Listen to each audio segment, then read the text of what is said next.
Philippe Croizon, au casting du deuxième numéro du jeu The Wheel diffusé ce soir sur TF1, a été victime d'un terrible accident à l'âge de 25 ans.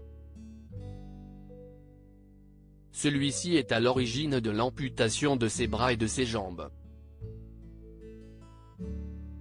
Récemment décoré de la Légion d'honneur pour l'ensemble de sa carrière, Arthur est à retrouver ce vendredi 23 juin à 21h10 sur TF1 à la présentation du deuxième numéro de son nouveau jeu télévisé The Wheel. Dans celui-ci, un candidat anonyme est placé au centre d'une roue géante en mouvement de 12 mètres de diamètre et doit répondre à des questions de culture générale. Il est aidé par 7 célébrités qui ont chacune un domaine d'expertise différent. Au casting de ce nouvel épisode, Boudère, Camille Serre, Baptiste Le Caplin, Mathilda May, Bernard Werber, Gérard Jugnot, Yves Campbord, Franck Leboeuf ainsi que Laure Luyat. Sans oublier bien sûr Philippe Croizon. Ce dernier est notamment connu pour être devenu la première personne amputée de ses 4 membres à traverser la Manche, le 18 septembre 2010. Pour comprendre l'origine de son handicap, il faut remonter au 5 mars 1994, lorsqu'il est touché à 25 ans par une ligne électrique de 20 000 volts pendant qu'il tente de démonter l'antenne de télévision située sur son toit.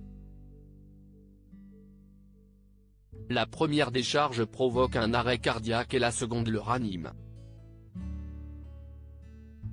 Jusqu'à l'arrivée des pompiers, sa femme, qui attend alors un second enfant, et son fils, Jérémy Croizon, assistent alors impuissants à la scène. Il est alors emmené au centre intensif et stérile des Grands Brûlés du CHU de Tours où il y restera 3 mois et sera amputé au niveau du bras gauche, du bras droit, de la cuisse droite, et du membre inférieur gauche. Une intervention obligée, puisque ces parties de son corps étaient carbonisées. Au bord du suicide, il aura vécu plus de 100 heures d'anesthésie et d'opération, avant de passer à la rééducation.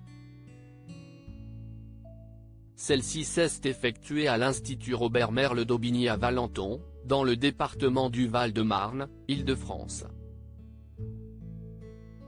Tout s'est bien passé, ce qui lui a ainsi permis de remarcher, grâce à un exosquelette et une prothèse de genou, note de la rédaction, de conduire, et même de refaire de la plongée sous-marine, son sport favori.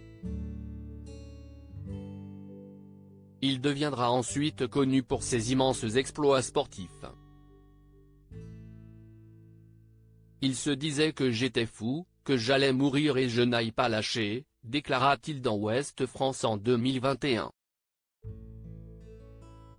Il revient de loin donc, lui qui a dû traverser une autre épreuve difficile, à savoir sa séparation avec la mère de ses 2 enfants. Il expliquera en 2001 avoir eu des pensées suicidaires pendant 1 an.